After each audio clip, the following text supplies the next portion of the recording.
Vamos lá, gente. 1, 2, 3, gravando. Women unite. You have nothing to lose but your kitchen.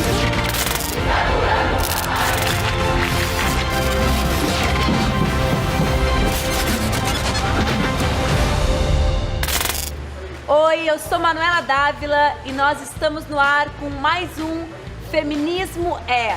Hoje, para minha alegria, nós vamos ouvir, ver e conviver um pouco com Jo Moraes. Jo Moraes é uma brasileira extraordinária que foi vereadora, deputada estadual, deputada federal, foi minha colega em Brasília. A Jo foi presa política, uma das mulheres que enfrentou a ditadura militar e hoje é uma militante, uma paraibana que adotou as Minas Gerais para viver. E sempre que a gente fala sobre a Jo, eu brinquei com ela antes da gente começar a gravar, que a gente sabe muito bem o que a gente quer sobre a Jo, porque quando a gente fala com a Jo, a gente olha a Jo que enfrentou a ditadura, a Jo uma mulher de esquerda que construiu uma militância nos piores momentos e que persiste lutando pela democracia no Brasil, pela dignidade, mas a Jo também é a luta pelo direito ao amor, pelo direito à vida plena, pelo direito à liberdade. A Jo é a mulher mais extraordinária que vocês vão ver passar pelo nosso programa. Bem-vinda, Jo. Bom, Manu. Feliz por estar nesse espaço, que é um espaço de criação, de alegria, de flor, de cor, e eu acho que também do amor, né? É, do amor livre, que é o amor da Jo. Jo, nosso programa, a gente sempre começa tentando enfrentar e vencer o algoritmo. É curioso que quando a gente busca sobre o significado do feminismo, as origens do feminismo, ele apareça como algo vinculado à esquerda ou algo de esquerda.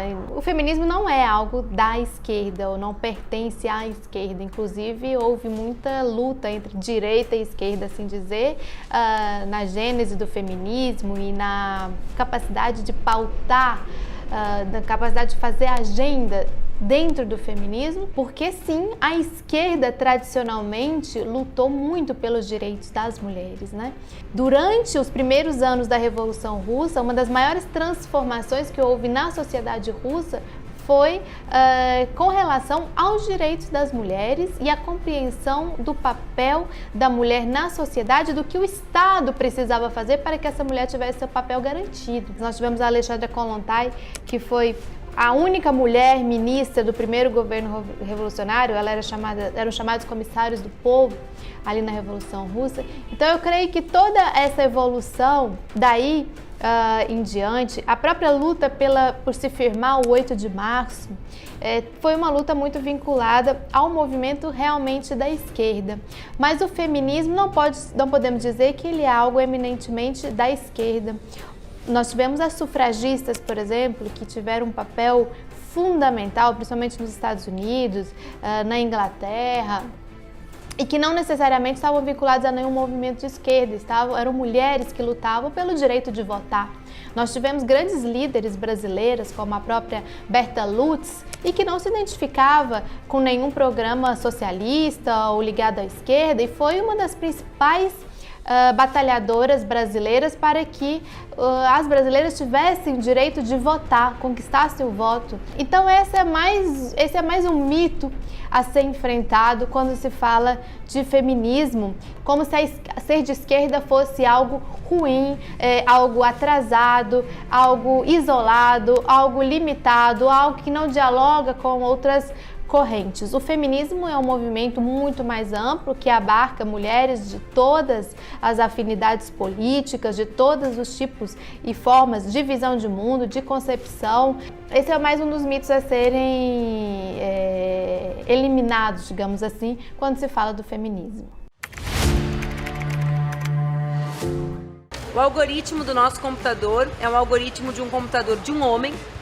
Quando um homem brasileiro médio vai pesquisar no computador sobre o que é feminismo, em geral aparecem coisas horríveis. Então aparece que o feminismo é o oposto do machismo, que o feminismo é um movimento que odeia os homens, que o feminismo é um movimento em que as mulheres não podem ter maridos. Eu selecionei, para começar a conversar contigo, uma frase que, para mim, sempre quando eu escuto essa frase, eu me lembro da Jo Moraes, e eu quando ela apareceu, eu pensei, esse é o assunto que a gente vai falar com a Jo. O feminismo acredita que existe algum lugar para a mulher?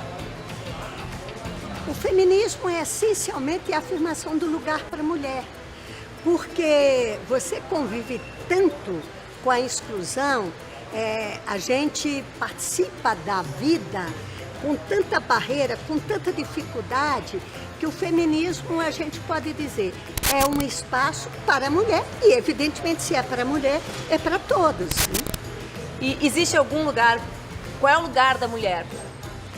Olha, o lugar da mulher, pra gente que vive a vida, é o espaço de responsabilidades, de cuidar das pessoas que estão perto da gente, de cuidar da humanidade, mas é sobretudo um lugar muito doído. Hoje, sempre nessa sociedade capitalista de exclusão, um lugar muito doído. E nós lutamos um lugar onde a mulher acredite nela, mano. Meu problema a vida inteira no processo político é vencer essa barreira. Eu era candidata a senadora e cheguei numa casa e a mulher me recebeu muito bem, alegre, e disse, mas espera um pouquinho porque meu marido vai chegar. E esse negócio de política é com ele. Então, eu acho que esse é o grande desafio que a gente tem. A mulher se acreditar, se amar e achar que ela pode ser algo muito mais importante do que a sociedade manda que a gente seja. Eu sempre fico olhando, agora a gente vive um momento extraordinário de afirmação da luta das mulheres, né? De muitas mulheres na rua, muitas mulheres se dizendo feministas, se afirmando enquanto feministas, mas a gente tem mulheres que vieram muito antes, né? Eu olho pra mim, que sou uma mulher de 38 e sei que tiveram mulheres que vieram antes, sempre imagino como foi ser uma mulher no tempo em que tu começou a militar. E uma vez eu estava na França e as feministas francesas, que são muito pioneiras em muitas coisas, estavam com aquelas caras que às vezes os europeus olham pra gente, sabe? E elas me disseram assim, em 68 nós legalizamos o aborto. E eu me irritei e falei, em 68 as minhas feministas estavam presas, lutando contra a ditadura que muitos no país de vocês apoiavam. Como foi ser uma mulher que enfrentou a ditadura militar? Todos que enfrentaram, mas como foi ser uma mulher que enfrentou a ditadura militar, João? Olha, eu acho que a grande dificuldade era a gente tentar viver uma vida normal, cotidiana, como as mulheres daquele tempo faziam. Mas no caso específico nosso, da nossa resistência, a gente precisava usar inclusive dos preconceitos, das dificuldades para sobreviver. Você imagina que eu fui presa no Congresso de Biúna, fomos... Nunca soube que tinha sido presa em Biúna, João. Cada vez eu descubro uma coisa da João Moraes, gente. Pra cadeia, e lá a gente cantando, ou ficar a pátria livre ou morrer pelo Brasil. E as prostitutas que estavam presas do outro lado, na outra ala, gritaram, ou ficar as putas livres ou morrer pelo Brasil. Quer dizer, era um processo que nos indicava que até para a gente escapar, tinha que entrar na história daquela sociedade. Eu, por exemplo, eu consegui escapar da prisão, da segunda prisão, que eu estava panfletando em Recife, fui presa na portaria de uma fábrica, porque era carnaval, 1969. Porque era carnaval, e eu falei que estava na porta da fábrica ou para arranjar um emprego ou para arranjar um homem. E foi o fato de eu dizer que eu estava na fábrica para arranjar um homem que me garantiu que eu fizesse acarinhamento com o dono da empresa, reafirmasse e escapei. Com vida? Escapei com vida, porque eles acreditaram que eu tinha ido para lá, para a porta de fábrica. Não era para lutar, porque eles nunca imaginavam, era para arranjar um homem. Nisso daí, a minha escapada foi o quê? O delegado que me soltou, ele me deu o endereço da irmã dele para eu ir trabalhar como empregada doméstica. E, evidentemente, para ele dar em cima de mim na casa da irmã. Então, você veja que a resistência na ditadura, ela também tinha uma cara diferente. Os homens tinham que resistir, enfrentando, não falando, ou capitulando, e nós tínhamos que ter esta capacidade de se aproveitar, inclusive da situação que se vivia naquele momento em relação às mulheres, para se colocar como alternativa. Eu estava aqui e estou me lembrando que nesta São Paulo, no período em que Marighella foi morto e assassinado, eu estava nas proximidades, a região onde ele foi assassinado. E era uma coisa que me marcou muito, porque naquele período o pessoal tinha um decálogo.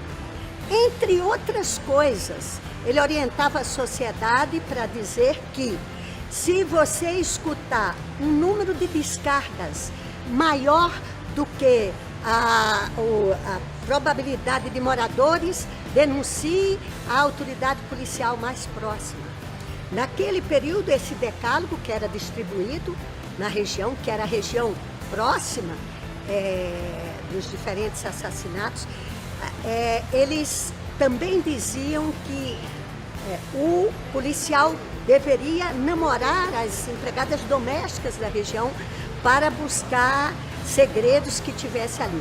Então você veja, também a ditadura usou das estruturas de preconceito contra a gente para poder nos perseguir. E a gente aproveitou desse tipo para sobreviver. Tu falou do Marighella.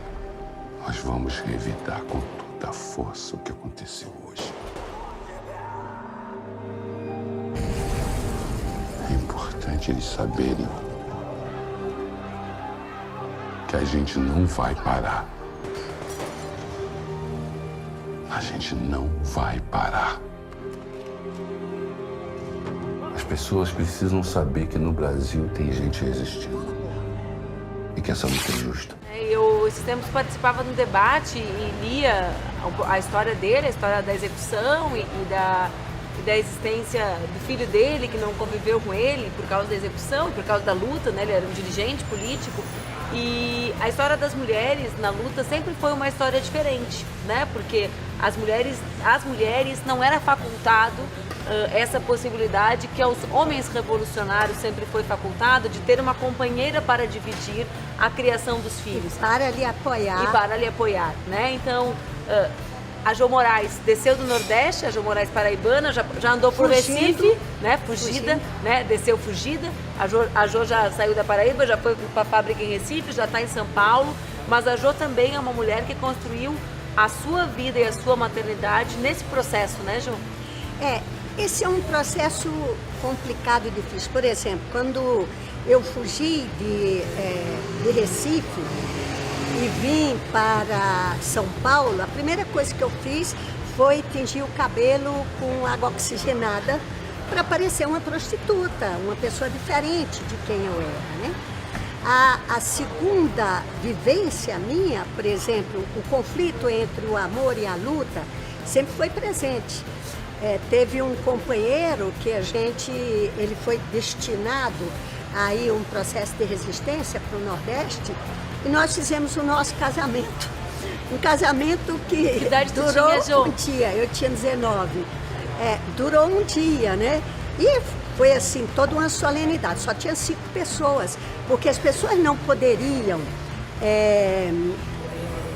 estar presentes na casa que a gente estava perseguindo. O mais incrível dessa história é que foi muito bonito nossa despedida. Eu não sabia para onde ele ia, ele não sabia como se encontrar comigo. Encontrei com ele 20 anos depois em Minas e ele tinha largado a luta, o partido e a mulher. E eu continuei resistindo. E eu acho assim que é um desafio da gente com a gente continuar. As pessoas dizem que o cara com 20 anos é revolucionário, com 60 é conservador. Eu tenho 73. Eu ouvia isso também. Revolucionário. Eu ouvia, quem não é revolucionário aos 18 não tem coração. Quem continua sendo aos 40 não tem cabeça. Eu faço 40 daqui a 1 ano e meio. Continuo sendo. Jo, eu olho para o Brasil de hoje, né, e vejo, é muito forte esse movimento conservador, fascista, reacionário. Ele caminha ao lado do ódio às mulheres, né? É um movimento que caminha ao lado, né? É impossível dissociar o que é o bolsonarismo desse ódio que ele constrói às mulheres. Ainda eu vi algumas imagens do movimento de direita na Bolívia, a prisão que eles fizeram de uma prefeita ligada ao Evo Morales, a humilhação pública dela, o corte de cabelo, né? Se a gente vê o movimento do golpe contra Dilma, que foi um movimento evidentemente antinacional, antipopular e antidemocrático, mas também foi construído a partir de uma narrativa machista e misógina na sociedade. No período da ditadura militar, também existia esse componente conservador na sociedade com relação ao tema da família, o papel da mulher na sociedade, os valores conservadores, a ideia de uma família ser preservada diante daquele tempo, a pauta da liberação sexual das mulheres, que era o assunto da época, digamos assim? Eu diria que existia, e eu fico pensando, quando a gente fala naquele tempo nas mulheres, em algumas heroínas, como foi uma delas, a Gilce Cossenza, uma mineira, e que ela sofreu numa dimensão porque pegaram a filhinha recém-nascida dela e usaram como instrumento de tortura dela, mas ela um dia estava num programa de TV, ela nunca tinha falado sobre isso, debatendo o aborto, e foi tão forte que ela disse, é que você não sabe a dor que uma presidiária sente quando o policial entra na sede e lhe estupra. Ela revelou naquele dia, porque a angústia era tanta dela ter preservado o sigilo dessas coisas, que ela falou já depois, muito tempo depois, já na legalidade. Eu diria que havia isso, mas não havia com a dimensão que tem hoje. O que hoje você sente? Eles querem deter o papel histórico transformador que as mulheres brasileiras têm assumido. Me lembro muito bem com o ex-presidente criminoso Eduardo Cunha, botou um projeto que penalizava os profissionais da saúde que revelassem às mulheres que elas tinham direitos na área da reprodução, que as mulheres foram para as ruas. Hoje há uma consciência muito grande dessas mulheres, tanto é que quem mais rejeita o Bolsonaro nas pesquisas são as mulheres. Então eles têm como objetivo deter a força transformadora das mulheres, não apenas perseguindo, desconstruindo, como eles fazem com você, que essa é a expressão, a desconstrução da Manuela, não é da Manuela Dávila de Porto Alegre, é a desconstrução de uma mulher rebelde que resolveu lutar pela transformação do mundo, pouco importa o que vem, e que sofre as consequências deste processo autoritário, misógino deles. Então hoje eu acho que está muito pior do que no período da ditadura militar. E isso é o que mais nos assusta, porque eles não pensam só na perseguição, eles tentam transformar a cabeça das mulheres para que elas não assumam o seu papel. É possível imaginar que esse movimento de mulheres que aparece tão fortemente no mundo, sobretudo a partir de 2008, ele tem força por alguma outra razão que não seja a crise econômica mundial? Por quê? Porque sempre há um esforço muito grande de tentar despolitizar esse movimento de mulheres. Nós duas, eu e tu, que nós convivemos muito, então eu sei que nós duas somos mulheres que acreditamos em coisas diferentes, mas nós duas não somos mulheres ateias, né? Então, eu, embora acredite em Deus, e tu também, eu não consigo atribuir a nenhuma força mística o fato de mulheres terem se levantado fortemente em 2008 e esse ser o ano da crise econômica mundial. Eu, como marxista, eu olho assim e falo, olha, tem uma coisa que aconteceu no mesmo ano do levante das mulheres, e essa coisa é a crise do sistema capitalista. Existe como imaginar o levante de mulheres no mundo dissociado da crise do capitalismo, João? Women unite. You have nothing to lose but your kids.